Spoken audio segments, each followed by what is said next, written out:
bahasa gitu kan. Jadi dan anak muda tapi dia membuat sebuah tren baru dan tulisannya ini memancing semua ilmuwan politik baru senior untuk membantahnya. Apakah benar? Gitu. Nah ini yang setelah saya baca kemudian saya berpikir kayaknya ini menarik untuk kita diskusi karena ini belum pernah cerita ya. Nah kita mulai saja ini tren baru kemenangan pemimpin liberal ya. Donald Trump, ini Volker Petri di Jerman, ini adalah orang-orang yang anti imigran ya. Marine Le Pen yang kemarin hampir memenangi pemilu Prancis dan sekarang dimenangkan oleh Macron. Geert Wilders ini adalah orang yang sangat jelas anti Islamnya di VVD dia punya partai di Jerman di Belanda. Itu kalau kita buka website partainya itu jelas sekali ideologinya itulah Islamophobia. Wilders ini Belanda. Dialah yang membuat film fitnah, dialah yang membuat itu ya. Wilders ini. Dan saudara tahu ini keturunan Indonesia. Punya masalah Indonesia. Jadi pirangnya ini sebenarnya Czech. Jadi dia makanya orang menyebutnya Badut. Kalau orang Belanda menyebut dia Badut karena dia sebenarnya bukan orang Belanda asli. Rambutnya itu tidak pirang, tapi dia membuat dirinya seakan-akan menjadi orang Belanda asli. Kemudian ini Rodrigo Duterte, ini adalah orang Filipina, terkenal dengan apa yang sangat kuat. Orang-orang ini banyak menyebutnya sebagai kelompok pemimpin populis ya. Sebenarnya populis itu bisa kanan, bisa juga kiri. Kalau contoh di Amerika itu Trump ini sebagai populis kanan, kiri ini siapa namanya yang lawannya Hillary Clinton, orang tua itu yang tidak bisa masuk di EU. Itu dia kiri, dia sangat liberal dia. Jadi kelompok populis ini adalah secara politik itu sebenarnya tidak memiliki ideologi bahkan. Populis itu adalah orang yang pokoknya menantang apa yang sementara sekarang berkuasa.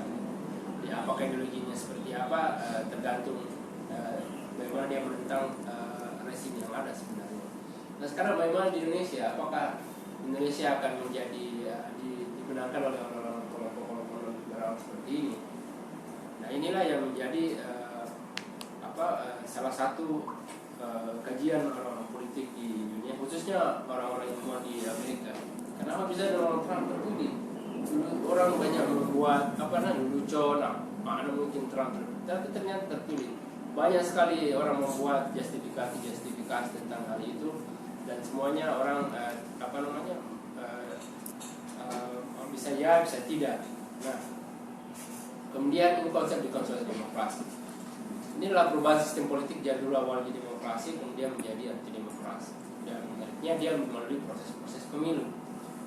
Contoh negara yang pernah dikonsolidasi, jadi dikonsolidasi lawannya dari konsolidasi. Demokrasi konsolidasi itu secara teoretik adalah proses di mana negara yang awalnya tidak demokratis seperti kita dulu yang otoritarian gitu ya, kemudian pindah menjadi reformasi. Jadi kita termasuk negara yang dikonsolidasi.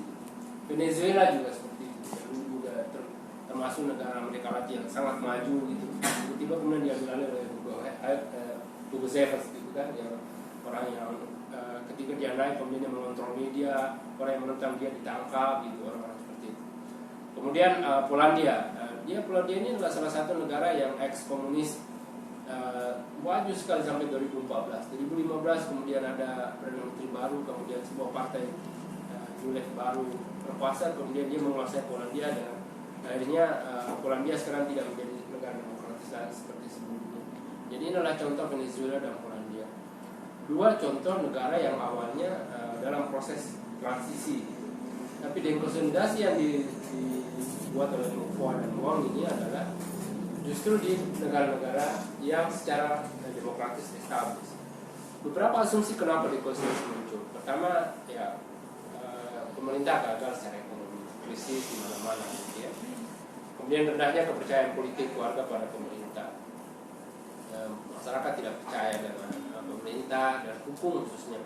Pemerintah dan politisi yang korup ya, banyak sekali politisi yang korup, pemerintah juga korup, jadinya orang menganggap terus kenapa kita jadi pemilu kita pilih justru orang korup juga kan begitu kan gitu. Bahkan ada orang sudah korupsi terpilih gitu kan. Jadi yang akhirnya kemudian memungkinkan terjadi dekonsolidasi muncul gitu.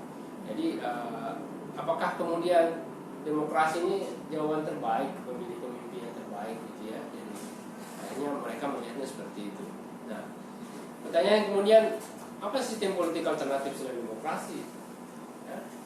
Yang pertama adalah meritokrasi. Meritokrasi ini adalah sebuah sistem politik yang sebenarnya lahir di Cina 2 abad sebelum Masehi. Ya, jadi 2 abad sebelum Masehi. Jadi apa yang terjadi di Khulafaur Rasyidin di zaman pemerintahan Rasulullah, pengangkatan Abu Bakar As-Siddiq, Umar bin Khattab, Utsman bin Affan, dan Ali bin Abi Thalib radhiyallahu anhum adalah semua dipilih secara meritokratik. Jadi meritokratik adalah orang yang dipilih secara merit yang dianggap memiliki kapasitas untuk menjadi pemimpin, bukan atas nama seorang orang. Jadi apa yang dilakukan oleh Khulafaur Rasyidin itu adalah sistem meritokrasi yang telah dibangun sejak dulu di Cina.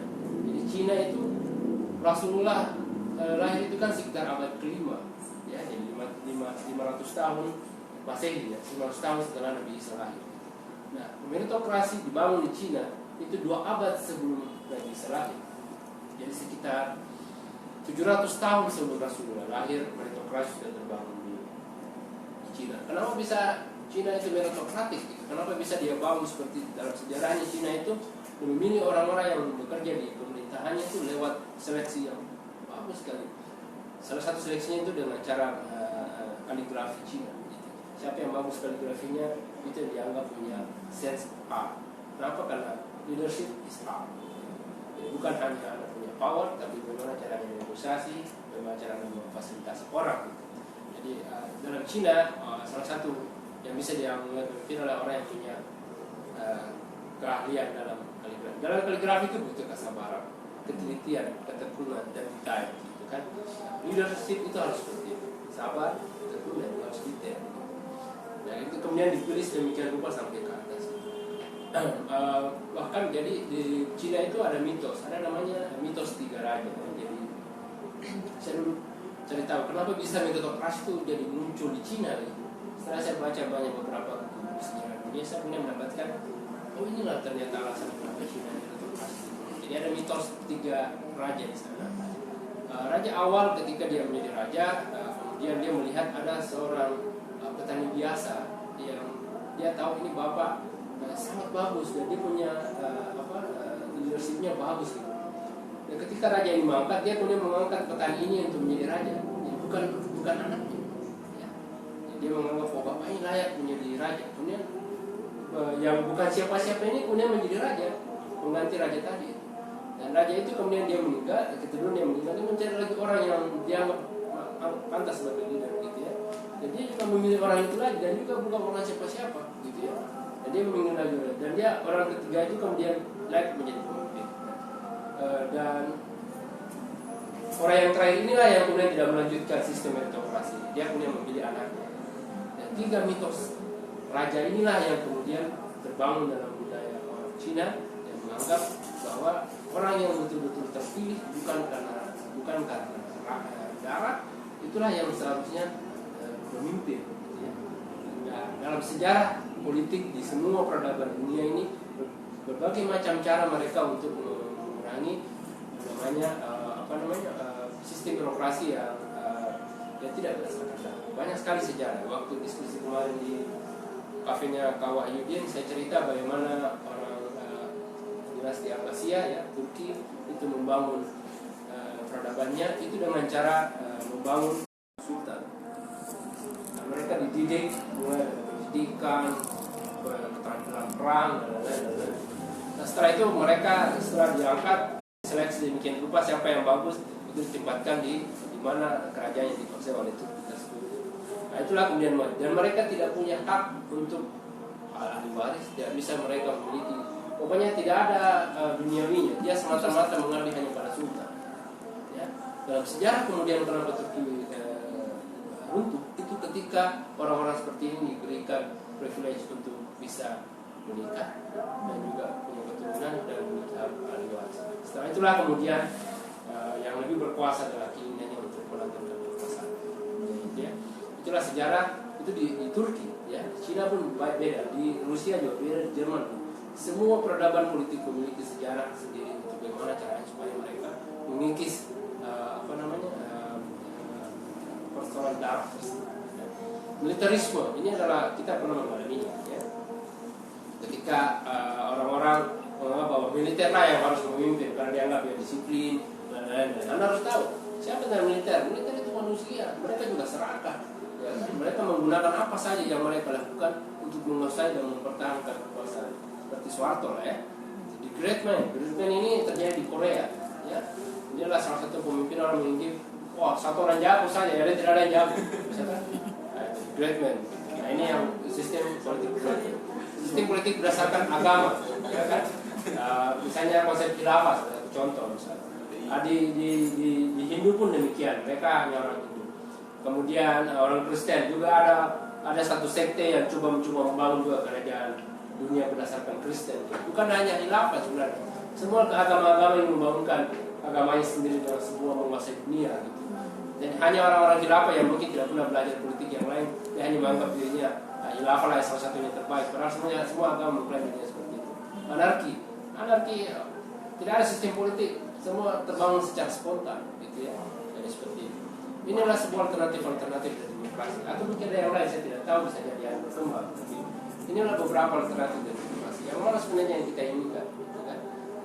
Bahwa kemudian ada salah satu juga lembaga politik mengatakan kenapa kemudian demokrasi selalu dianggap sebagai terbaik, karena it only game in power, ya. Hanya satu-satunya permainan dalam satu kota aja demokrasi saja, tidak ada yang lain. Hanya orang menganggap ya demokrasi mungkin terbaik gitu, dari semua yang ada gitu.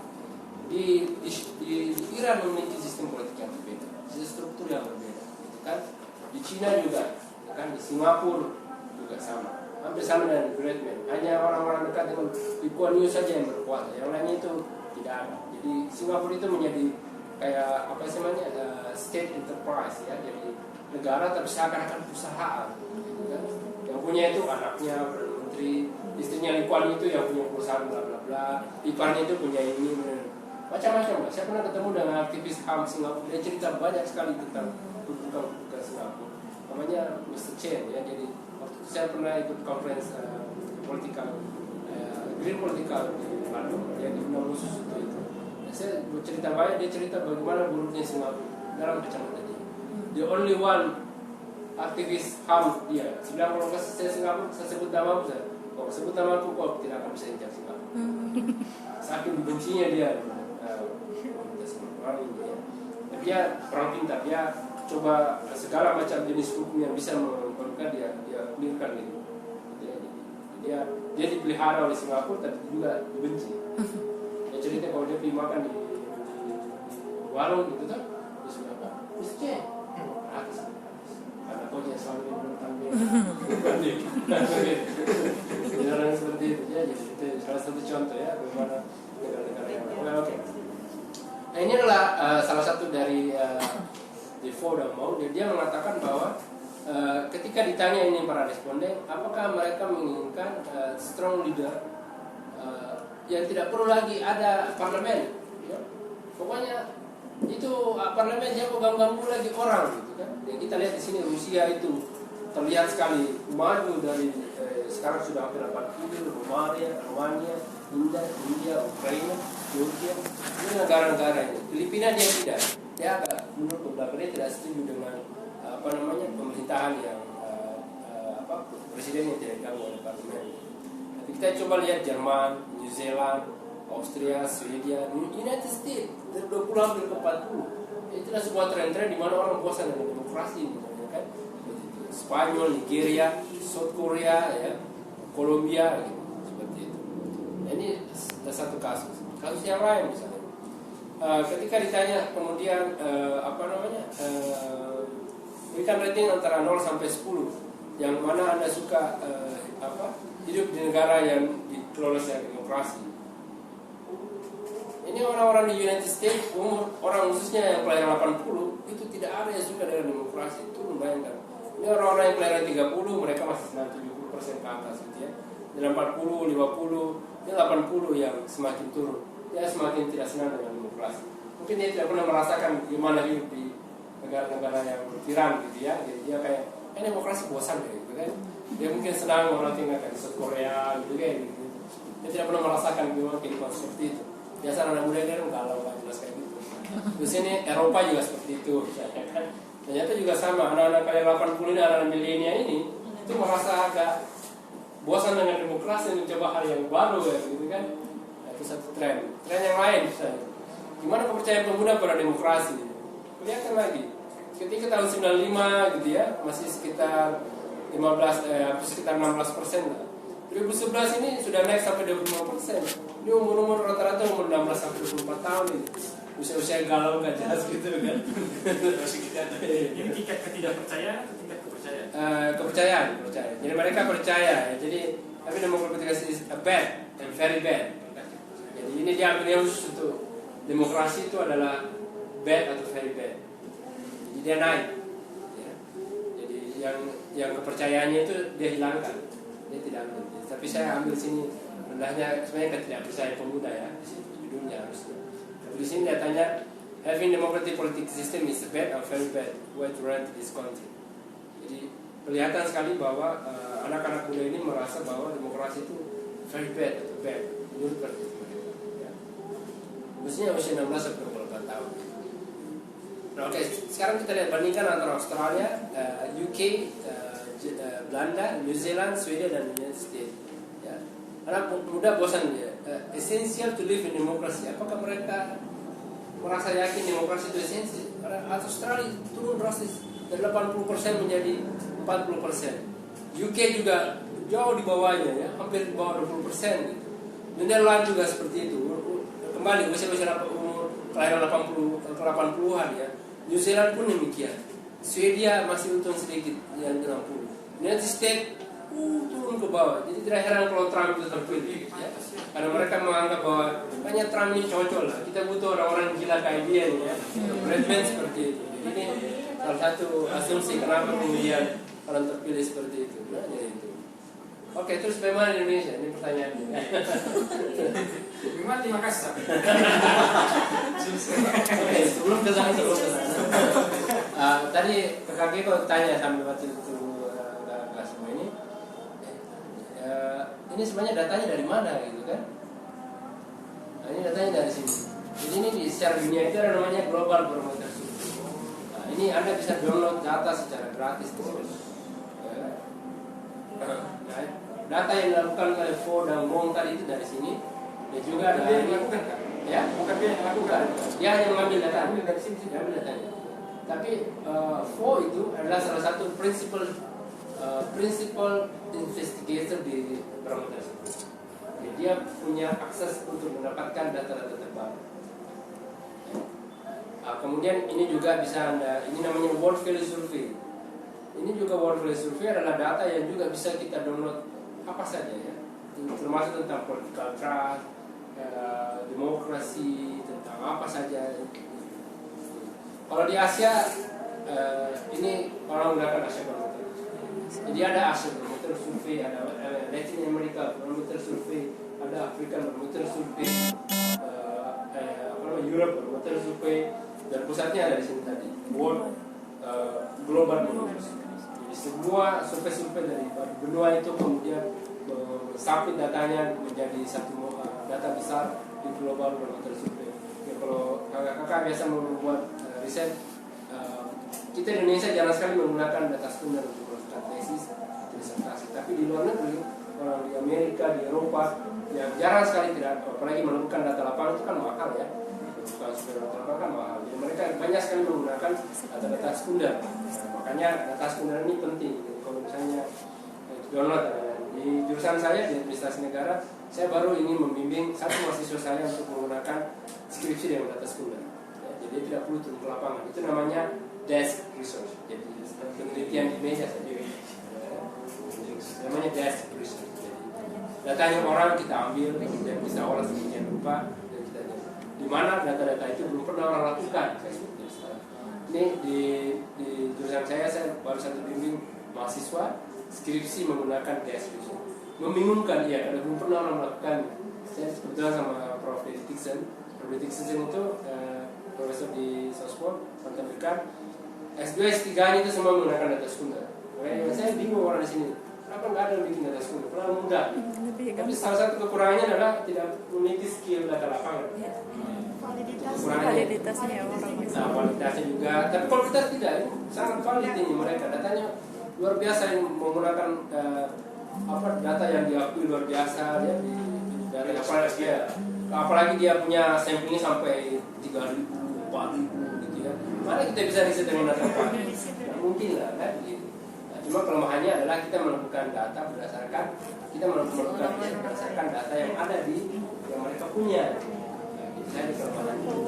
Kelemahan yang kedua, kalau anak-anak kita tidak pernah turun ke lapangan, mereka tidak punya skill. Itu kelemahannya data itu. Oke, kita kembali ke bagaimana yang Indonesia. Diambil dari ini saja.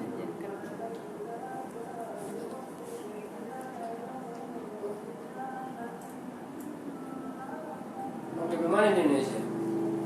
Kualitas keputusan demokrasi. Saya menggunakan hasil barometer survei tahun 2006. 58,9% puas ya. Kemudian ternyata tahun 56,5% orang masih turun ya. Jadi mulai orang tidak puas ya, turun sekitar 2,4% orang tidak puas dengan demokrasi ya. Jadi kita lihat di sini lihat ya, ini tidak puas 33,7, dia menaik menjadi 35,8%. Jadi tren bahwa ada kemungkinan dikonsolidasi demokrasi Indonesia kemungkinan terjadi. Ini sekarang gelombang ketiga lagi dalam Desember 2017, tapi datanya baru kita bisa akses sekitar 2019 untuk bisa kita download secara gratis ya di Asia Barometer Survei. 3 tahun baru mereka buka. 3 tahunnya itu mereka dulu pakai datanya. Masa kita yang punya uang yang tulis kan saya kan?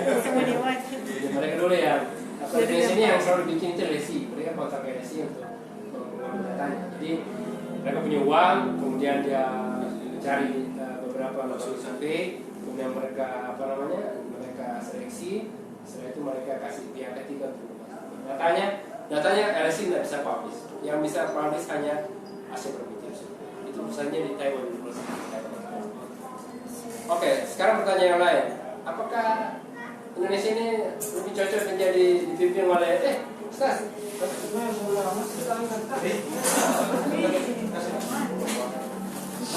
Nah, itu sudah sudah.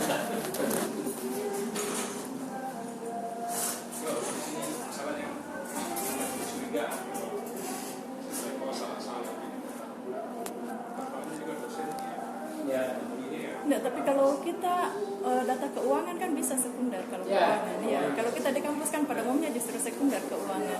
Apalagi kalau saham. Jurnalistik ada istilahnya open data. Ya, ini open data. Kita memakan open data. Kalau di mikro itu kan rata-rata sekunder anak-anak. Kalau di sosial, ya mungkin karena beberapa dosen tidak pernah melakukan hal itu. Iya, kalau keuangan penting. Padahal kalau kita gunakan data-data kayak Asia Barometer Survei, Film House Institute, itu data-data yang mereka punya dan riset luar biasa bagusnya, terjamin gitu. Ya tidak, bahkan peneliti luar itu tidak mungkin. Ya, kan? Orang-orang yang apalagi ini masuk di jurnal besar seperti ini, mereka tidak mungkin ragukan kayak Asia Barometer Survei, Global Barometer Survei dan lain-lain gitu ya. Bahkan ada dosen saya di Belanda itu, saya pernah diajar tentang metode survei. Saya pikir paling ada survei dia aja. Oh tidak, dia ajar kita misalnya kayak gini.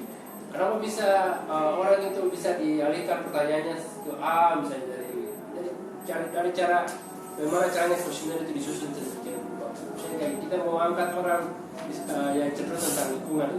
Jadi angkat pertama bagaimana menurut Anda tentang masalah lingkungan di kota, bagaimana tentang polusi di kota, kan? Setelah itu kalau kita mengangkat orang yang concern tentang lingkungan, gimana pendapat Anda dengan ini?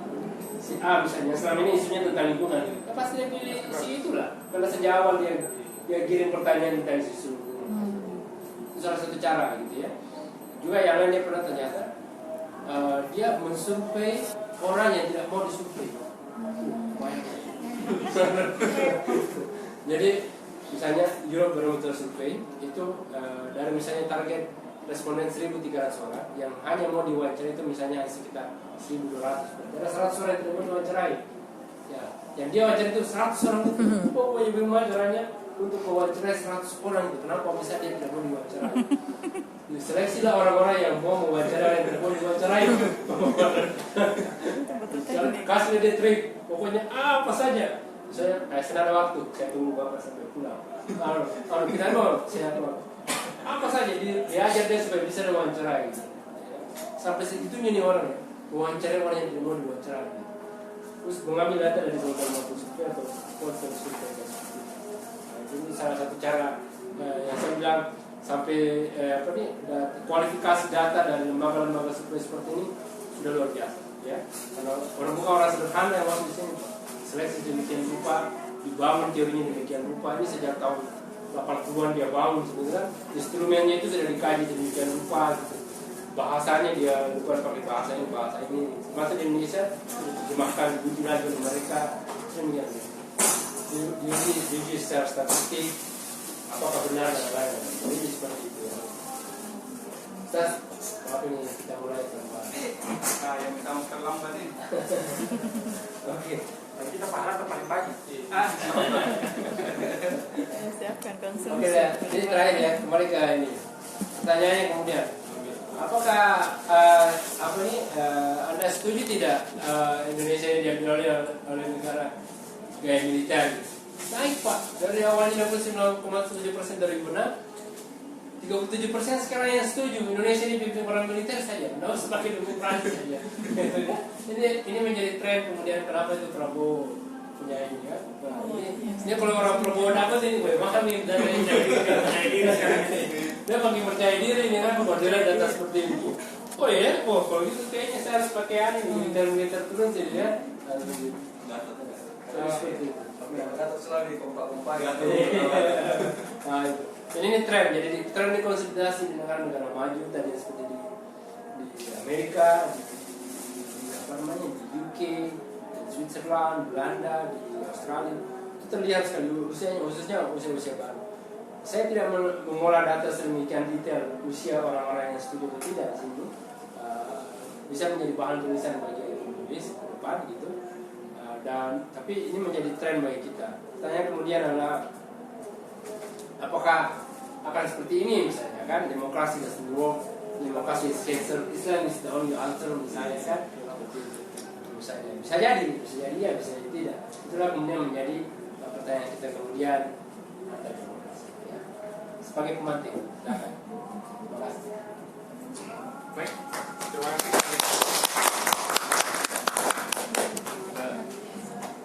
Selama ini juga ya, saya kebetulan orang sosial dengan melihat ini ya, saya mendapat banyak ilmu baru. Selain juga memberikan pelajaran bahwa ternyata tingkat kita ini dosen selama ini punya tingkat kecurigaan yang berlebih kadang terhadap mahasiswa. Gitu. Mereka mencoba mengolah data yang didapatkan, kita malah menganggap itu plagiat gitu, itu tidak kreatif.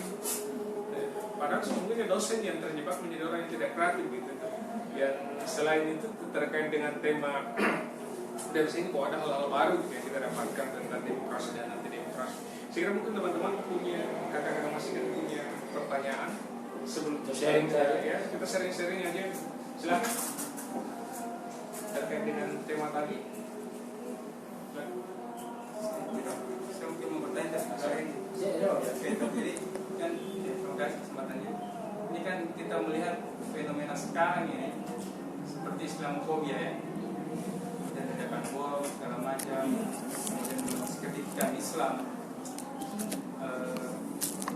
melihat sekarang istilahnya saya Pancasila, saya Indonesia, sekarang saya Pancasila, saya bukan Muslim. Kalau saya mau taat terhadap ajaran Islam, itu berarti saya anti Pancasila. Ya kan, salah seperti itu. Nah, kira-kira ke depan gambaran tentang bagaimana orang bersikap terhadap itu,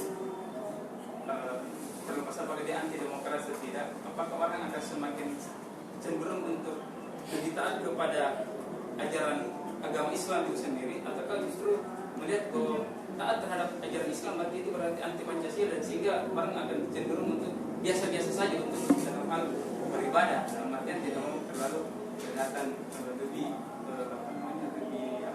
taat lah saya istilahnya, bukan lebih ekstrim pikiran.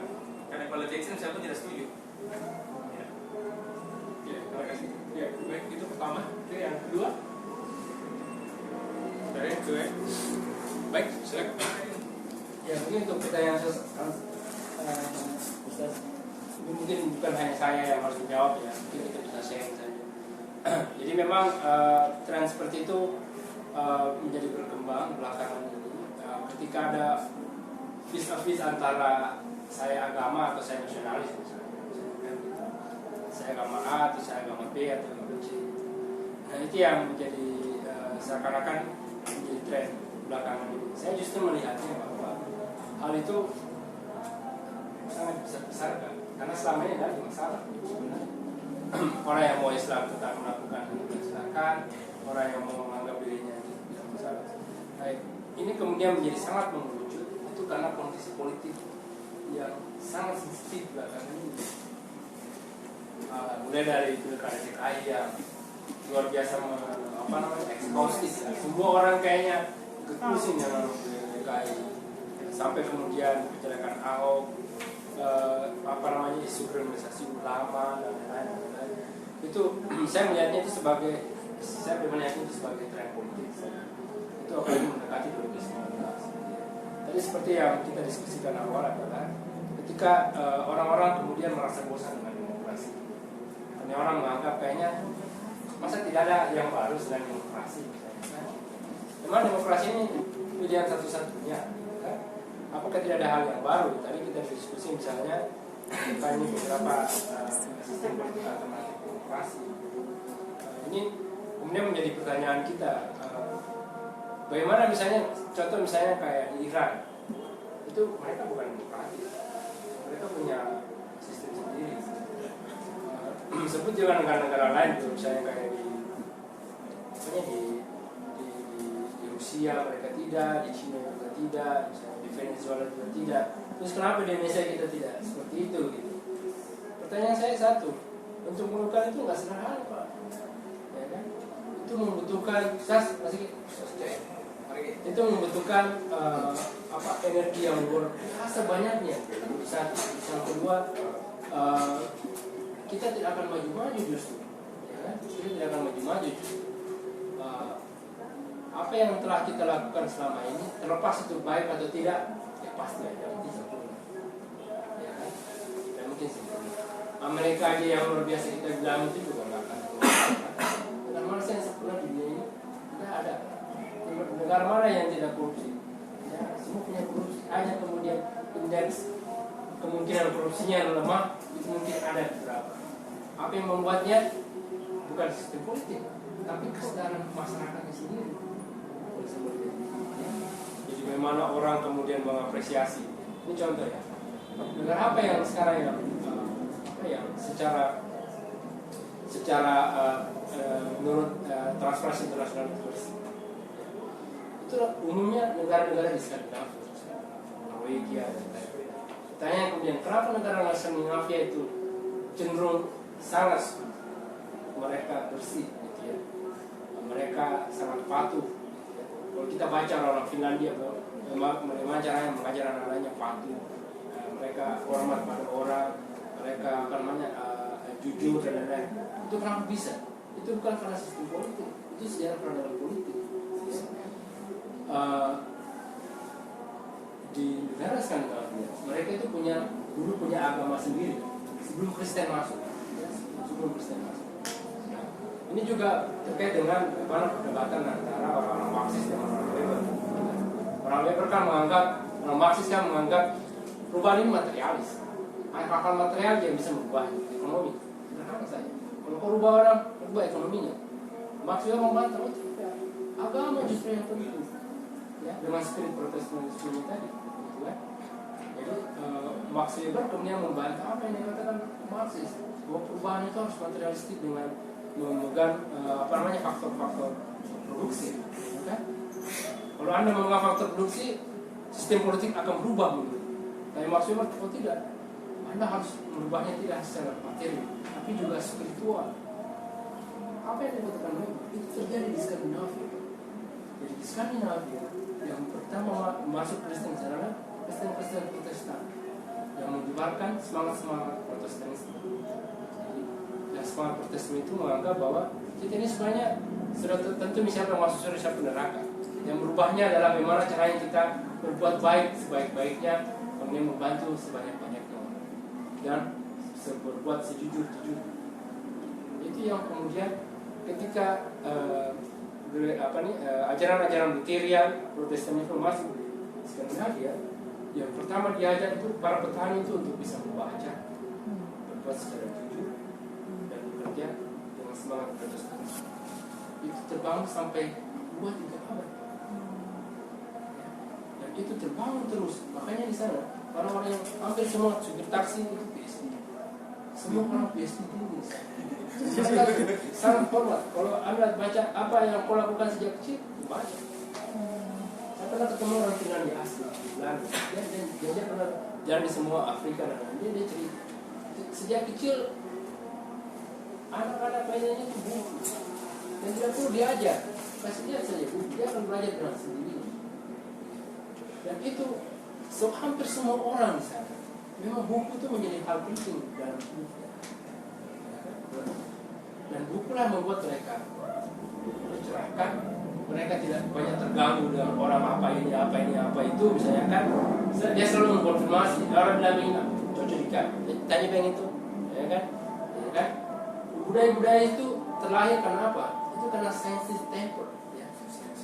Jadi orang yang memang secara saintis itu terbangun secara logika. Ini saya akan konfirmasi, itu scientist temper. Tabayun kalau bahasa dunia kan, tapi scientist temper itu terbangun salah satunya dengan tabayun tersebut. Itulah contoh kemudian kenapa peradaban orang Islam maju sampai sekarang. Di sana orang yang kalau kita datang di sana, negara yang paling masyarakatnya paling gembira. Anda kehilangan dompet pasti akan kembali. Ya kan? Negara-negara yang paling jujur orang di sana. Anak-anak yang paling bahagia di sana semua orang-orang di sana dari Skandinavia tersebut. Itu bukan 1 tahun 2 tahun, itu puluhan abad dan dibangun sejak peradaban sejak dulu. Pertanyaan kemudian, kita akan memulai dengan membuat seperti yang kita lakukan dengan permukaan saja, atau kita melanjutkan apa yang melakukan setelah kita lakukan bersama, kemudian kita melakukan dari apa yang kita mulai. Ini malah dari keluarga-keluarga. Pikiran tambahan sekarang. Kalau saya sih kan mengambil pendapat ini justru ini baru tapi semakin menegaskan bahwa memang sudah sunnatullah ini di mana-mana mainstream pasti ada antitesanya. Ketika neoliberalisme menjadi mainstream, isu-isu Marx itu kita gandrungi lagi. Ketika di Amerika Latin model otoritarian dan militerismenya Hugo Chavez, tiba-tiba neoliberalisme menjadi alternatif, digandrungi lagi anak-anak di sana. Kita tidak bebas. Bahkan di negara Skandinavia kan isu-isu kebebasan pajak orang yang lebih liberal itu juga mulai muncul gitu. Selalu ada antisipasinya. Ini muncul kalau menurut saya ya seperti sebuah pendulum saja. Ya. Seperti sebuah pendulum saja. Selalu mencari keseimbangan. Kalau terlalu ke kanan bisa deh orang pasti rindu kiri. Di Indonesia saya masuk ke Aswar tadi. Di Indonesia begitu juga. Gitu. Orang ya isu kebangsaan itu mau ditarik lagi sedikit dengan isu agama. Nanti kalau terlalu agama orang ditarik lagi, terlalu menekan. Jadi kalau menurut saya itu seperti pendulum saja. Persoalannya sekarang kita makin tidak jelas juga. Kita makin gamang juga. Kalau yang lain-lain kan clear. Di Amerika kita demokrasi, isu-isu dekonsolidasi gaining supporting tapi tidak begitu ini sama juga seperti ini. Paling angka-angka tadi itu tapi boleh angka-angkanya tadi itu kan. Prediksi saya 5-10 tahun diadakan ini generasi yang lahir tahun 80 itu ya. Lahir tahun 90-an 2000 tidak jauh berbeda dengan angka sekarang. Prediksi saya. Tidak jauh berbeda. Sedikit sekali perubahan. Ya, betul dikatakan. Kalau kita baca beberapa artikel terbantahnya dan bohong itu terbantah. Oh gitu. Ya. Padahal Terbantah saya belum baca bahwa berarti.